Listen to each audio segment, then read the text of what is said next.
Hello friends, स्वागत है आप सभी का हमारे चैनल BTUP स्टडी पॉइंट में। अब फ्रेंड बात करने वाले हैं पॉलिटेक्निक के एंट्रेंस एग्जाम से रिलेटेड जो आपका क्रैश कोर्स चल रहा था उसी को दोस्त यहाँ पे कंटिन्यू करते हैं। और यहाँ पे आज के जो क्लासेस है फिजिक्स दोस्त, इसमें हम इंपॉर्टेंट क्वेश्चन आपको बताने वाले हैं जो कि एंट्रेंस एग्जाम की दृष्टि से आपके लिए बहुत ही ज़्यादा इंपॉर्टेंट है। और दोस्त यहाँ पे बताने वाले हैं आपकी जो क्लासेस हैं वो यहाँ पे कंटिन्यू हो गई हैं। सभी स्टूडेंट यहाँ पे क्लासेस को अपना रेगुलर अटेंड करें ताकि उनकी प्रिपरेशन लगातार बनी रहे। जितने भी यहाँ पे नए स्टूडेंट जुड़े हुए हैं सभी लोग चैनल को सब्सक्राइब करिएगा और बेल आइकन को ऑल पे प्रेस करिएगा, जिससे आने वाली वीडियो का नोटिफिकेशन आपको लगातार मिल सके। तो चलते हैं दोस्त यहाँ पे क्लासेस को स्टार्ट करते हैं। दोस्त आज का जो आपका पहला क्वेश्चन है यहाँ पे कि कैलकुलेटर में कौन सा स्रोत प्रयोग होता है, इसमें बात हो रहा है दोस्त यहाँ पे सेल की।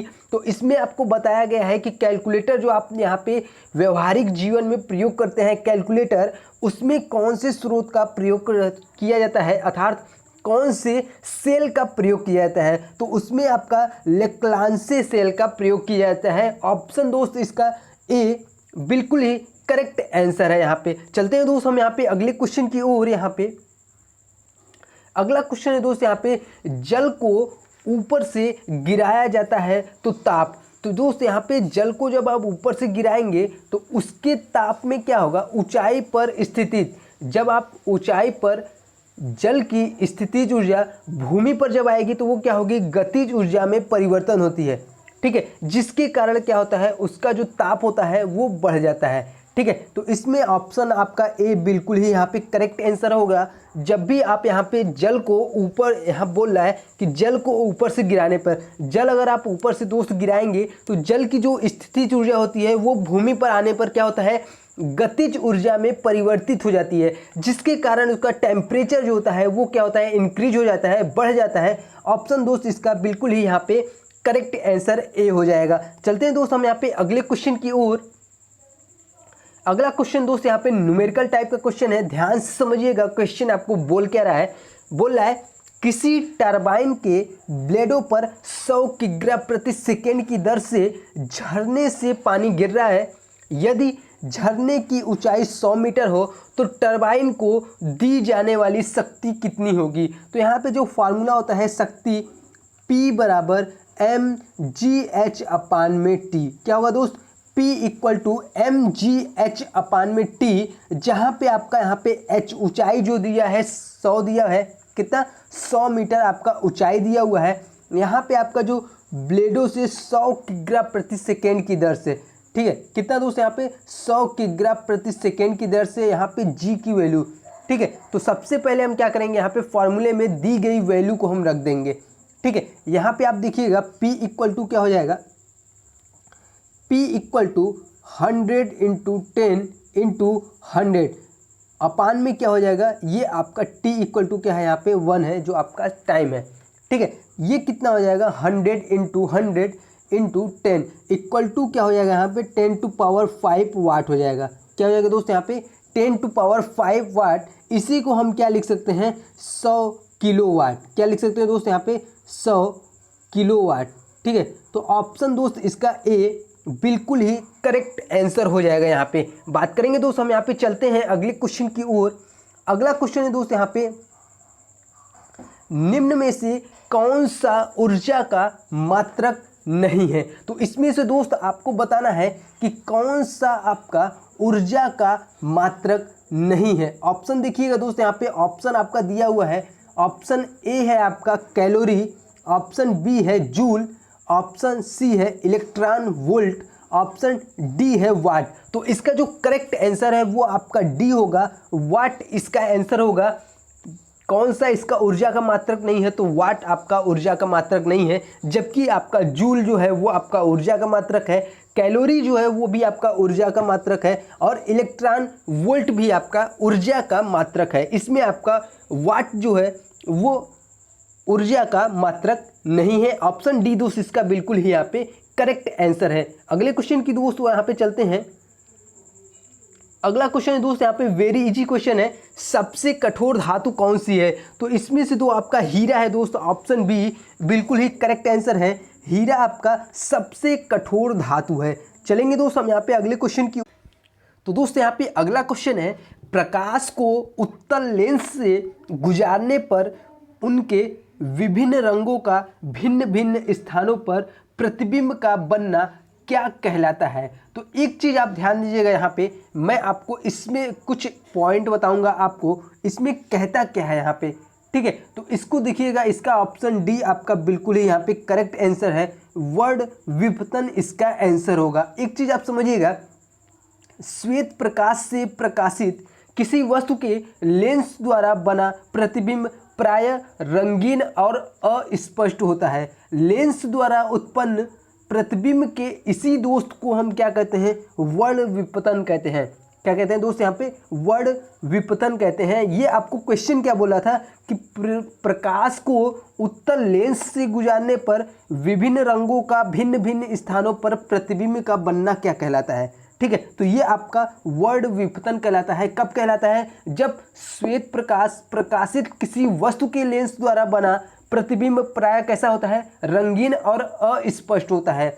लेंस द्वारा उत्पन्न इसी प्रतिबिंब के इसी दोष को वर्ण विपतन कहते हैं। यह दोष क्यों उत्पन्न होता है, यह इसलिए उत्पन्न होता है क्योंकि लेंस के पदार्थ का अपवर्तनांक तथा इस कारण लेंस की फोकस दूरी, लेंस के पदार्थ का अपवर्तनांक तथा इस कारण लेंस की फोकस दूरी विभिन्न रंगों के लिए भिन्न भिन्न होती है। इसीलिए आपका यह दोष वहाँ पे उत्पन्न होता है वर्ण विपतन का। तो ऑप्शन दोस्त यहाँ पे डी इसका बिल्कुल ही यहाँ पे करेक्ट आंसर है। चलेंगे दोस्त हम यहाँ पे अगले क्वेश्चन की ओर। तो फ्रेंड अगला क्वेश्चन है आपका, जूम लेंस होता है। तो जूम लेंस क्या होता है, यह आपका एक परिवर्ती फोकस दूरी का लेंस होता है। ऑप्शन दोस्त इसका बिल्कुल ही करेक्ट आंसर है। जो आपका जूम लेंस होता है ये एक परिवर्ती फोकस दूरी का लेंस होता है। यहाँ पे दोस्त ऑप्शन बी इसका बिल्कुल ही करेक्ट आंसर है। बात करेंगे दोस्त हम यहाँ पे अगले क्वेश्चन की ओर। अगला क्वेश्चन है दोस्त यहाँ पे, प्रत्यास्थता का मान ताप बढ़ाने पर क्या होता है। तो प्रत्यास्थता का मान ताप बढ़ाने पर घटता है। ऑप्शन ए दोस्त इसका बिल्कुल ही करेक्ट आंसर है। जब आप इलास्टिसिटी का मान बढ़ाएंगे तो उसका टेम्परेचर क्या हो जाएगा, घट जाएगा, टेम्परेचर उसका डिक्रीज हो जाएगा। ऑप्शन दोस्त ए इसका बिल्कुल ही यहाँ पे करेक्ट आंसर है। चलते हैं दोस्त हम यहाँ पे अगले क्वेश्चन की ओर।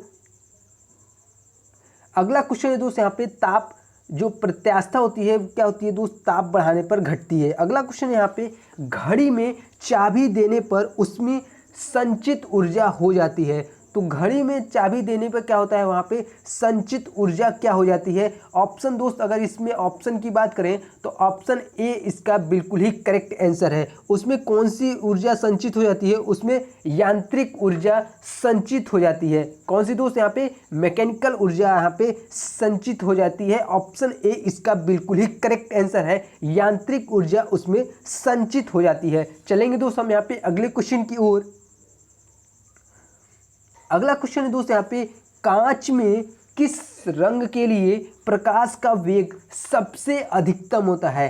तो ये क्वेश्चन दोस्त वेरी वेरी इंपॉर्टेंट है, नोट डाउन करिएगा इस क्वेश्चन को। कांच में किस रंग के लिए प्रकाश का वेग सबसे अधिकतम होता है, तो वो आपका लाल। ऑप्शन ए बिल्कुल ही करेक्ट आंसर है। यहाँ पे कांच में से गुजरने पर लाल रंग का जो विचलन होता है सबसे कम होता है और इसका जो वेग होता है, प्रकाश का वेग होता है, सबसे अधिकतम होता है।